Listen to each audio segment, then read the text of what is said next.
So I think all of us realize this sometimes in our life that there are certain moments, there are certain events that don't necessarily seem that significant when it's happening, but they completely alter the course of your life.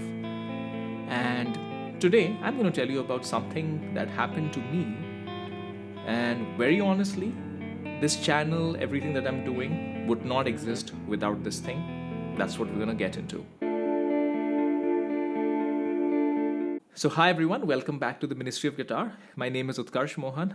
As always, if you like what I'm doing, please do like, subscribe, and share. That really helps me get a leg up in this attention economy because I really don't want to do a lot of these non intellectually honest things that sometimes people do just to get a leg ahead. In any case, let's get into the topic today. And I'm holding a guitar, which has something to do with the topic, but I'm going to start far away from the world of guitar. But bear with me, this will make a lot of sense. For those of you who know, I spent a long time, 14 years, working on a very, very iconic brand. And I worked on a brand since 2009. I managed it for some markets, India, Asia, etc., ASEAN. And the thing was, I always, and I'm just being objective here in terms of the rating, I was always top rated. So you could assume that I did a very decent job. The thing is, though, I always wanted to do the kind of job within the brand which was not marketing at the end of it, which is selling it to people who want to buy the brand. But I wanted to be the person who's coming up with what are the products the brand should make. It was kind of what I always wanted to do because I originally wanted to be a car designer. Then I realized I wanted to be more of a product planner, so to speak. That's what I wanted to do. So I always, since day one, when they ask you what are your career aspirations, I was like, I want to do this particular part of the job. Now, this particular brand, that particular part of the job is located in Boston and in Geneva. Those are the two places where this particular aspect of this brand's work happens. So I did everything that they asked me to do. I did, I was top rated constantly for the first few years. I got promoted, everything was on track. And every year it was always the same message that, hey, you're on track. We are looking for the right role for you, so on and so forth. So then we come to about 2018. It's been about 9 years on the brand so far. I have had an international assignment, but it's just been literally going from Singapore to Malaysia. What has been promised to me hasn't happened yet, but guess what? Better late than never, right? So in 2018, it's finally happening. I am going to move to such a role, the kind of role I want to do. It's in Geneva. Everything is set up. I am going to move. The transfer has started, literally. Then suddenly, for reasons which I understand now, but I still consider them deeply unfair, the whole thing is cancelled. I mean, we have literally, we've told everybody the move has started and the move is cancelled. And instead of moving there, which I was looking forward to because it would be a different kind of thing, and plus I've always lived in Asia, I would love to live in a different part of the world. I am just going to be working on, just from where I am from, Singapore. It was quite disappointing. It was very disappointing. Very, very annoyed. Now, to be clear, going to do that role did have some consequences, which I had made peace with. They had told me that if I go and move that role, just because I'm moving to a different country, a different organization, my promotion to the next level, like a head of marketing level, would be delayed. So I had made my peace with it because I'm the kind of person who's like, I think life is more important than title. So I was like, it's okay. I will, live a different life, live in Europe for a while after living in Asia. Even if my promotion is delayed by 2-3 years, it's okay. I don't care. So I had made my peace with the so-called negative aspects. So when they said that, oh, actually now you can't go there anymore, whatever organizational reasons, I was very, very annoyed. So I stayed on in Singapore. Now, this is when something very interesting happened. Due to the set of circumstances that were happening, which led to me not having to do that role, my role in Singapore also changed. And they told me, you're working on Japan. And I was like, okay. Now, you have to understand this. There is a lot of fascination with Japan, both in Singapore, amongst people here in Asia, and of course in the West, there's a lot of fascination with Japan. Unfortunately, I am not one of those people who was fascinated with Japan. I've always had a little bit of you could call it a little bit of a civilizational competition, because I always felt that Japanese popular culture got disproportionate attention compared to a lot of very, very interesting popular culture where I come from, which is India. So I always had this. I didn't look at it as I'm fascinated. Used to look at it as I personally believe that where I come from, it's even more fascinating. So why should I be fascinated by you?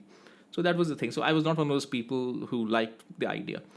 Nonetheless, I wasn't complaining. So I got on. I started doing the job.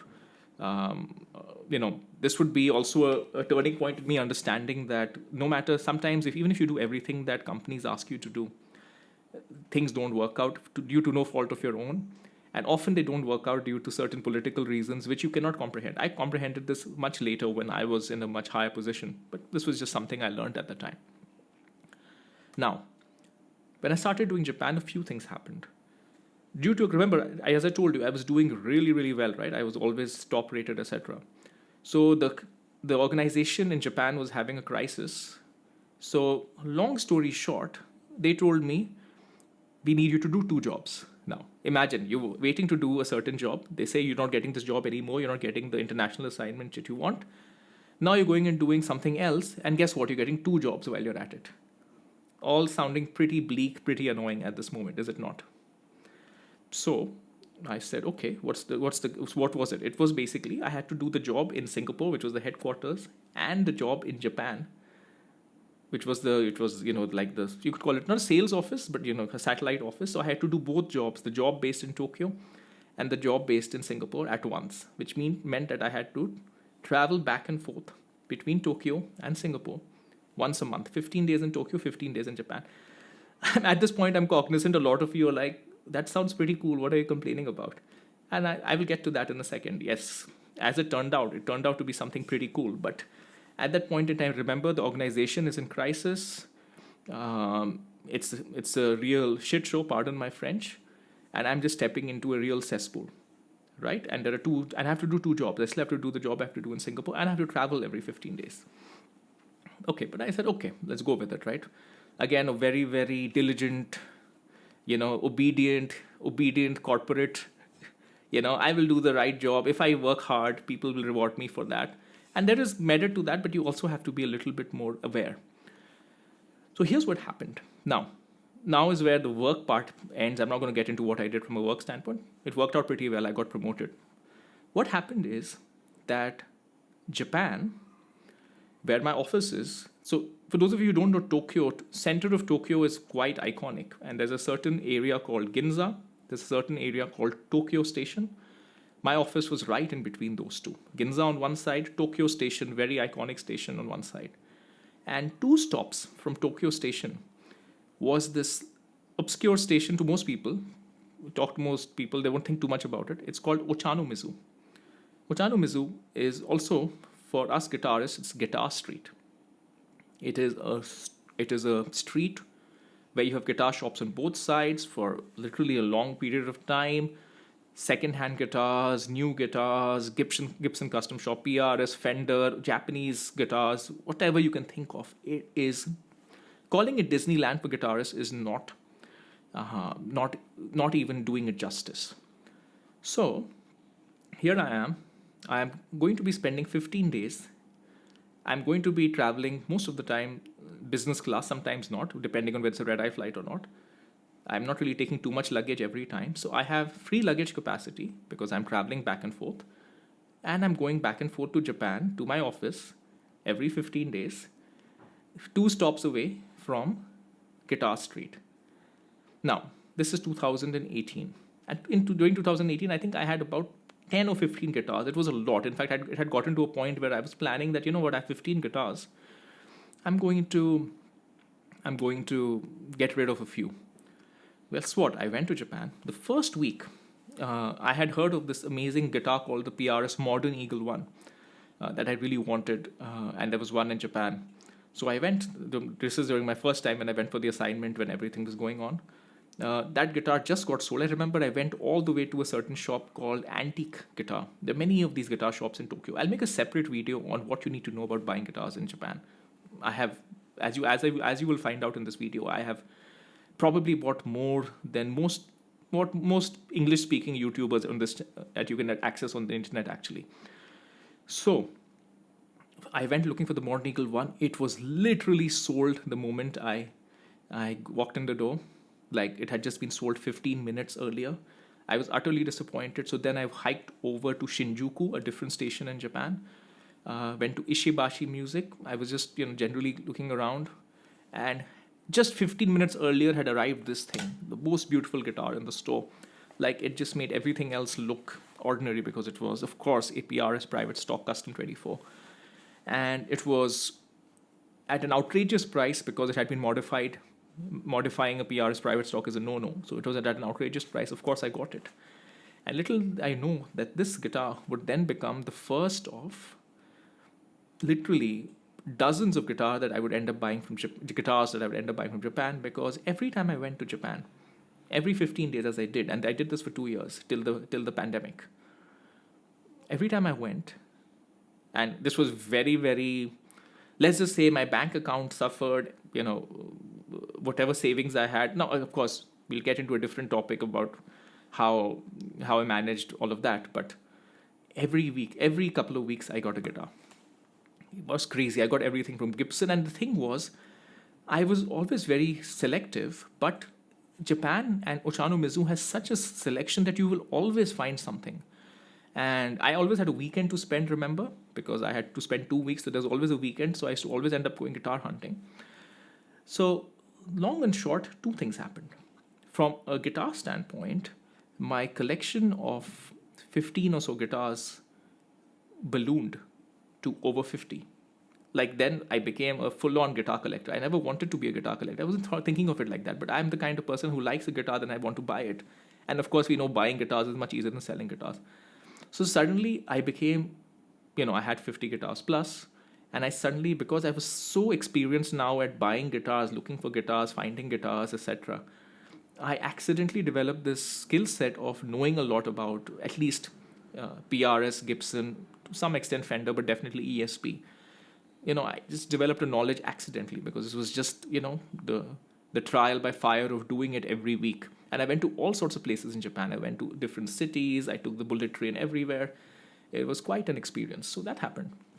The second thing that happened, if you remember, circling back to the top of the video, if I had gone to Europe to do that more of a product design kind of assignment, so to speak, what would have happened is that my promotion would have gotten delayed. This is just the way large organizations work. In Asia and Singapore, everyone knows me, so it's easier to get promoted. And I'm talking about getting promoted to a very high level, to a promotion to a level where you're the head of a function. So if I'd gone to Geneva, that promotion would have probably, I went in 2018.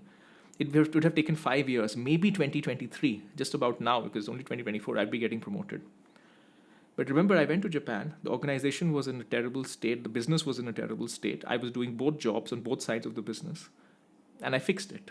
So obviously, when you fix something that is that consequential, you will be rewarded, right? Companies ultimately look out for themselves. If somebody does a good job, you move forward in the company. So I got promoted. I got promoted in 2020, less than 2 years, actually less than 1.5 years since I started the Japan assignment, because of all the good work that was done. And I became the head of marketing for the business, right? For Japan, Korea, and including this brand and a few other brands. You can see all of this on my LinkedIn. And the consequence of this is, again, a lot of learning. I came to the a senior leadership level, so I understood how companies work. A lot of the insights that you see that me giving on this channel come from, a lot of us think about what do these companies do? What do these people who are these high paid executives, how do they think? What do they do? Well, I got that experience because I got there. I saw it. I did not entirely like everything that I saw. But I then had 3 years of being at that level to garner such insights. More importantly, compensation at a senior leadership level versus a working level. So even before I got promoted to that level, I was a manager. I was managing teams. I had teams in both Japan and Singapore. But then when you go to senior leadership level, you have a huge responsibility, right? I've talked about this. The responsibility of the size of the business is similar to the size of the total Gibson business or the total Fender business. That's the kind of business size we're talking about. So being exposed to that also, along with the exposure, also gave me compensation, which was proportionate. And what happened as a consequence of that is 3-4 years later, and remember, I'm a simple person. I like guitars, I like cars. Other than that, I'm not the most egoistically driven person. I'm not looking to become a super multimillionaire, whatever. But both a little bit my disillusionment with what it means to be, and again, it's not disillusionment, it's like, is this what I want to do? Because I enjoyed, getting down and dirty in terms of work. As a senior leader, it's a lot more setting direction, not that much work of the kind of work that you would think, but a lot of work of a different kind, which is a more expectation management, politicking, this whole different kind of ball game. So I got an exposure to whether is this what I want to do for the next 20 years. At the same time, I managed to significantly improve my compensation and my financial position. Now, I'm not saying you can work for 3 years and retire at a senior level, nothing like that. The balls for financial had been rolling for a very long time because I'd always been into real estate and a lot of different things. But the long and short of it was, in 2023, I suddenly found myself in a position where I could consider stepping away and doing something that I liked. And this is where the two worlds meet, because suddenly I know a lot about guitars. I believed that there was something I could do with this YouTube channel. There was something there. I wasn't sure whether it's about being a collector, whether it's about giving a perspective. I've talked about this in the 10K subscribers episode. But suddenly I was able to say that, hey, I'm relatively financially independent, not perfectly so, but more than good enough to take a punt. And I do have something unique to offer because of my experience from in the guitar world and in general and beyond. And so that's it. That's how I decided to take the punt. Now remember, if everything had worked out as planned, if indeed I had gotten that design role, that role that I really wanted in Geneva or even Boston, none of this would have happened because I would still be working. Maybe I would have just gotten promoted by now. My financial position would be very, very different. I would not have any of the perspectives that I have, having spent a good amount of time at a senior leadership level that some of you folks enjoy on this channel. This wouldn't have happened. This channel, what you're seeing right now, wouldn't exist if they hadn't literally, in my opinion, done me a little bit wrong by canceling that particular assignment change and putting me in something else and giving me a really, really tough job. I don't look back at it in a way that is, I don't regret it or I don't feel annoyed at anyone. I understand now how companies work, how companies look out for themselves, how everybody is ultimately just a resource. But that twist of fate, due to no fault of mine, led to all of this, led to me being reasonably happy, in a much happier position, and much earlier than I expected, honestly, from actually quitting the corporate world. So, all right, this has been a little bit of a storytelling time, but I hope that there are 2 or 3 lessons from my experience that you could garner from this. Lesson number 1 is, if you work in an organization, and I think most of us watching this channel, I know we all play music, but a lot of us work for organizations. Always remember that the organization will look out for themselves first, not you. So it doesn't mean that you don't work hard, doesn't mean that you don't do a good job, but you have to always look out for yourself, and you have to do it in an intellectually honest way. If you start becoming the other person who screws over other people, please don't do that. That's a different kind of problem. But you should be aware. Honest, but aware. Number 2, things that you consider to be setbacks in life. And trust me, not getting that particular role at that point in time, not getting to go to Europe to do that headquarter assignment versus doing what I had to do, was a major setback. But it worked out to be extremely good. And I'm so happy for it. And number 3, sometimes you don't know what you are going to get into and what things will come to define you. I had only one guitar for 10 years, the first 10 years of playing guitar. I did not even listen to music before I was 14, 15 years old. I have a different series coming up where I'm going to recount my journey from 0 to 150 guitars. It's going to be a long-running series. We'll talk a bit more on that. But point is, if you had asked me at age 18, what will you do? I would have said I'm going to be a car designer or I'm going to be a writer. Guitar was nowhere, music was nowhere in the picture. But here I am at 38, where guitar and music is a big part of what I do. So you never know where life might take you. All right. I hope this was fun and interesting. This has been a different piece of content. Let me know what you think, and I'll see you next time.